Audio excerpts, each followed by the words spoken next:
question, c'est plus le contenu, c'est plus l'accès, enfin si je reprends Rifkin par exemple, mais l'idée c'est qu'effectivement dans cette complexité, dans ce bruit, ce brouillard de plus en plus important, le PDG de Google disait que récemment affirmé que l'humanité produit en 2 jours autant d'informations que depuis le début de la civilisation à aujourd'hui.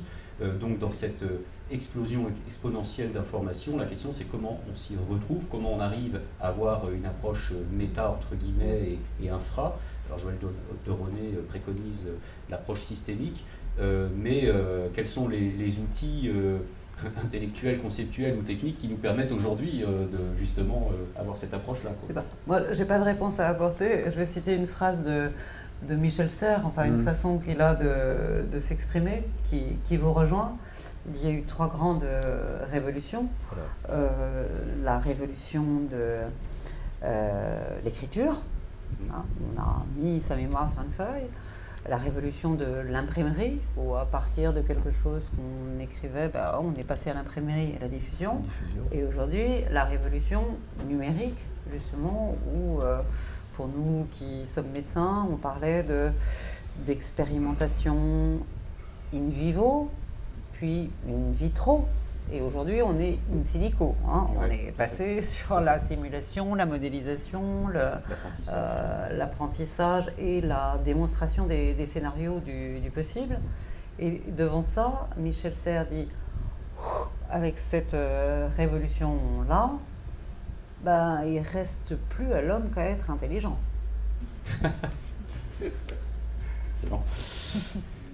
Il y a une chose aussi dans un environnement comme celui-ci, et je pense qu'il faut qu'on y travaille, c'est les sciences, l'innovation technologique, c'est bien en tant que tel, c'est bien aussi quand on y ajoute la sensibilité, l'émotion, la créativité, tout ce que vous nous proposez. Là, par exemple, aujourd'hui, cette relation entre les sciences, les technologies et les arts.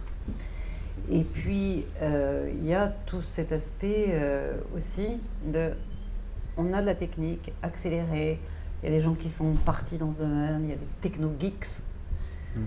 Il ne faut pas qu'il y ait une fracture entre ces techno-geeks et les nature fans. La conscience verte, l'écologie, le retour à la nature, remettre les pieds sur terre.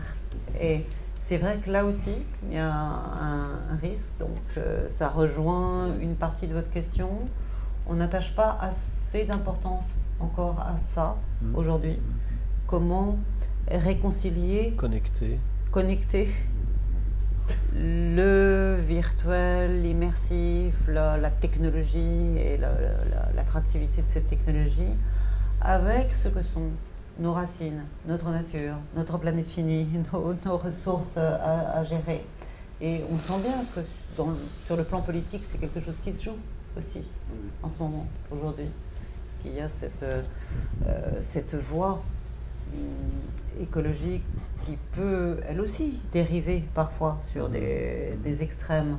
Et là, on rentre sur des défiances par rapport au progrès, on retombe sur des attitudes rousseauistes où il y a de bon que dans la nature. C'est pas ça non plus. Et rendez-vous de l'avenir. Mais par contre, faut pas oublier la nature.